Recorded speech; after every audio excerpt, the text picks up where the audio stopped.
Hello ladies and gentlemen, it's Fegan from the D-Pad D-Bags, and I have another game to cast for you. This is another match from the castit subreddit, so if you want to get some of your games casted, please post them on there, or you can email them to me at dpaddbags@gmail.com.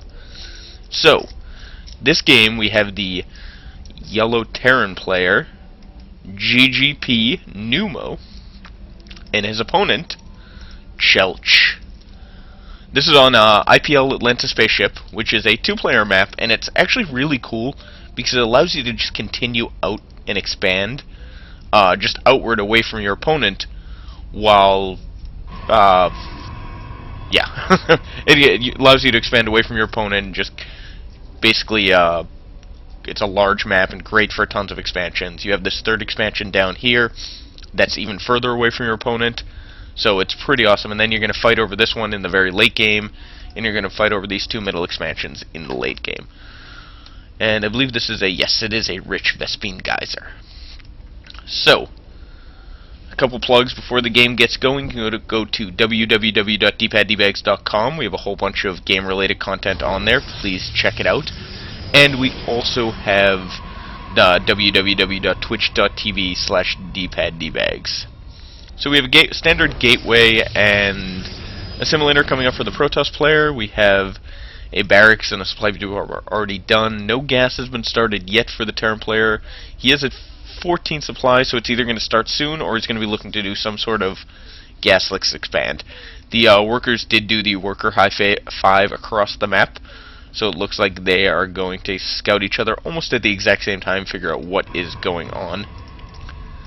So we just have pretty standard play going on right now, nothing out of the ordinary. We do have the second barracks started. Oh, we have a proxy barracks. Isn't that fancy? So I think we're going to see some marine aggression out of the Terran player. He's basically faking a 2-Rex expand right now. So it looks like, I'm sorry, a no gas expand. 1 Rex, no gas expand. So basically it looks like he's going to expand to here very quickly.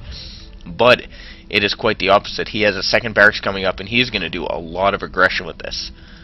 And this probe is going down there, checking to see if there's any shenanigans going on here. And let's see, we have the Cybernetics core almost done, and the first Marine, and we have an SCV coming across, so we are going to see a bunker. Oh, what is this? No, it's just a proxy pylon. Although he could be putting something there. So he's just going to hold that Zelnaga watchtower while the SCV goes in, tries to figure out what's going on. The Zealot is up, and he's going to push out. He is bringing 4 SCVs, leaving a good amount back at home, so this definitely is not all in by any means whatsoever. This probe is hanging out here. There's a very good chance he's going to drop something. Oh, a Robobay. So we're going to see proxy immortals. That is interesting. I have actually never seen that. And the Protoss player has found the proxy, and the Marines are going to come in with the SCVs to tank for them, and they're going to make their way up the ramp. He does not have any sentries to block that ramp, so it looks like the first bunker should be going down right now.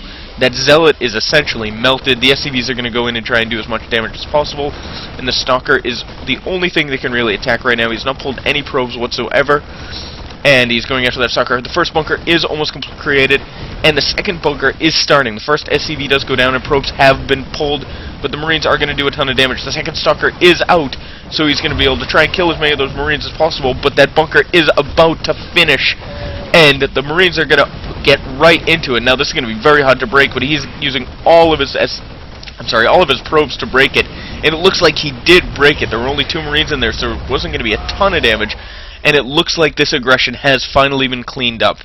But the losses have been only 6 workers to 9 workers, so that isn't actually a terrible trade. And in terms of worker count right now, it looks like the Protoss player is just slightly ahead. We do have the proxy robo up right now, and the Terran player is going to pull back. He has lifted his barracks already. He's just going to fly that home. He does have an expansion started, and he is dropping 3 more barracks. 2 more barracks? Yes, 2 more barracks, and the other barracks is going to land right here. So it looks like he is going to go into just powering mode with his expansion up.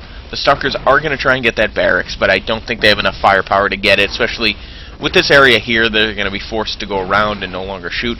Oh, he turns it so that Stalkers are going to be able to get a better angle on it, and there we go. This should be able to get away. Oh, wait, now he's going to deke the Stalkers. fun move. So the first Immortal has begun, and in terms of units, it actually only looks like there's 9 Marines. That's a good amount. The bunker is going to be up, so I actually don't think this proxy robo is going to do a ton of damage. I could be very wrong about that. We do have the second and third gates finally up for the Protoss player now, and the first Immortal is out. He is not started a second Immortal yet. He's probably just waiting for the minerals, and there it is. Second Immortal has been started. Still using that barracks for scouting, but that barracks looks like it is finally going to go down. We do have 3 barracks active for the Terran player, and right now he's got a good amount of Marines, and he's going to have 2 bunkers, so I really think he's going to be safe for any sort of aggression. Immortals are very, very good against bunkers. They just hit it so hard and so quickly, but he's only going to have 2 Immortals. He only has 2 Stalkers right now. He is going to have Warp Gate tech, but he only has 3 gates, so this isn't going to be super heavy aggression. Unfortunately, he needs to expand. He's going to end up far behind if he doesn't expand. Although the Terran player hasn't been keeping up on his workers. He's only at 18 workers right now. Oh, and the proxy pylon has been spotted, so a bunch of Marines are going to come out. Like I said, with that many Marines, I don't think the Immortals are going to be super effective. If it will one-shot them, but the Marines attack so quickly. It looks like the proxy pylon is going to go down with some excellent start step, and the first Stalker has dropped, and it looks like the Protoss player... Oh no, and he walks right back into them! And there he goes. He works his way back. So Chelch has pulled back. He has 2 Immortals out. He's going to go with, ooh, a War Prism. This is actually a brilliant play. He's going to start doing Immortal drops in the base, especially with the Terran very postured out here. So this is going to be very effective. He is going to be able to do so much damage. Immortals do fire quick enough, and they do destroy workers. I think it's a one-shot. I'm not actually 100% sure on that. I don't want to misspeak, but I'm pretty sure Immortals will one-shot the workers. So when the War Prism is out, he's going to load those Immortals up, and let's see where they go. They're going to go right into the base, but we do have a small engagement right down here. Nope, it was just a worker kind of checking out what was going on. So and here comes the War Prism. Oh, he pulled out. He actually went to warp in units and pulled out. I'm very interested to see what happened there. I wonder what caught his attention. He does have sentries there too. So I think what he's going to do, he's going to draw the entire Terran army out with the War Prism, and then sentry the ramp, trapping his units in, and then killing the expansion. That's what he is going to try and do.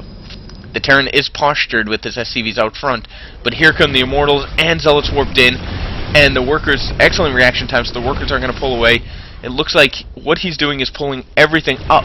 That's actually a really smart idea. He's just getting the hell out of his base, as opposed to pulling everything in. Now he pulls everything and all of his units in, and is the Protoss player going to attack here now? It looks like he's not going to. There was a second warp in here, so he's going to be able to get a ton of damage done. That starport is going to fall, as well as the factory, and here come all the units, and the Protoss player is going to push. And there he goes. He force fields the ramp, so he's going to try and do as much damage as possible. He might actually be able to take out both of these command centers if he has enough force fields. That sentry was taking damage. He has only taken a slight bit of hull damage. So this first command center is going to go down. He's going to keep that force fielded. He can't do it infinitely since he only has 3 3 sentries, but he can do it for a very long time. And it looks like those SCVs are going to repair. The engagement is coming on this side, and the Marines are actually going to be able to clean up the most of those units if they do end up getting in. But oh, so many SCVs are dying here. Let's see what we're up to. We're up to 22 SCVs dead. We're the Protoss player has a 10 worker advantage, and he used the War Prism to get his units out. So he ended up not killing a command center, but he shut down the income for the Terran player for a long time. Both players have basically stopped production, and now it's kind of even the game out. Protoss player hasn't expanded yet. He does not have any upgrades. Where's the Terran player? Oh, it looks like he's just going all in. He's like, look, I'm not going to win this game if it goes into a longer macro game, so I just need to all in. And the Protoss player is supply block, so I'm actually not sure who's got the better army here. I think we're going to need to see some excellent force fields, and we're going to need some excellent micro by both player. I assume the Terran player does not have stim. That is interesting. No stim for the Terran player, so that is going to be a huge difference. I think what the Protoss player is going to try and do is he's going to try and cut off half of the army on the ramp to take it in two pieces as opposed to one. So we will see how this goes. He may actually just be able to cut off all the SCVs, doing a ton of damage. He does have another observer out, and he has... And there he goes. Oh, he just straight up force fielded the ramp, so he wants to buy himself some time. Terran player could use a scan, and there he goes, but he actually can't attack anything. So he's just going to pull back, continue to get outward units, and the Warp Prism has dropped more units in, so we are in a base race situation, ladies and gentlemen. But unfortunately, the Terran player cannot get into the base, so he needs to make a decision. Is he going to go back and protect his base, or is he just going to continue to all in? We have 4 sentries, so that ramp can be essentially infinitely force-fielded. So he's never actually going to get in there if he doesn't want him to. So he's going to do a ton of work right in the base, probably warping in all of his units here, doing as much damage as possible, so that the Terran player has nothing left when he has to engage, and it will be down to this army.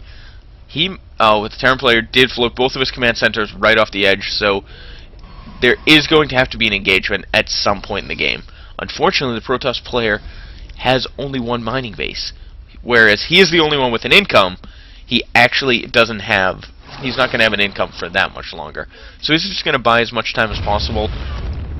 He is bringing the Warp Prism back now, so I'm interested to see what he's going to do with that. He's going to just do as much damage here. The Terran player is getting pretty much permanently supply blocked, so he will not be producing any more units. He will have mules to mine and make supply depots. He does have SCVs which he could send back and make supply depots, so I'm interested to see if he does that. And the Protoss player is just infinitely going to keep his ramp force fielded.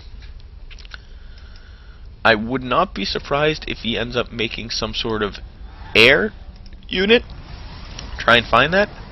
Oh, here's what he's doing. He's picking up a probe to expand with the Warp Prism. That's an excellent play, because he does need to expand right now. But there is a patrolling worker here, so he's going to find that expansion. So this is going to be an interesting situation that both players are in. Oh, and that was an interesting force field. I think that may have been a misclick. And the worker is going to find that. It looks like he's going to expand in both positions that the SCV is patrolling. But it looks like he's going to do it right after the SCV hits each one. So he's going to have a ton of time to buy. And this is going to kill this SCV. Oh no, they are on just move. They are not on attack move. So we're kind of just at a standstill right now. The Protoss player doesn't want him getting up the ramp. And the Terran player has nothing. So he can basically just sit there. He can drop his mules, unless he did drop a ton and the Protoss player cleaned them up, which is I actually think what happened. So Protoss player is going to just kind of station units around the map, and we are just kind of at a standstill right now, so we're going to wait. There is a single Colossi just kind of walking around the map.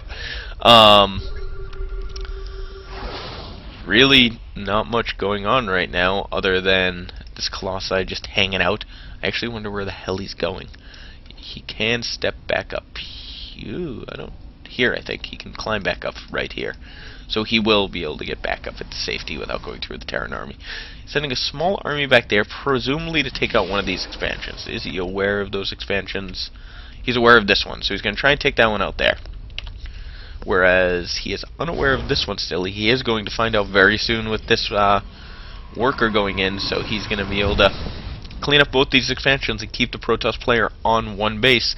But this Colossi is just going to hang out here and protect it as much as possible. And now he's going to pick up the Colossi with the Warp Prism and get him to safety. I assume we're going to see another sect of units coming up, or they're going to finish there.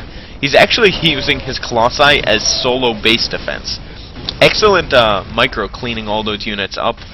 And he is trying to get up the ramp, and he does not. He does lose an SCV. So we do have mules being used finally.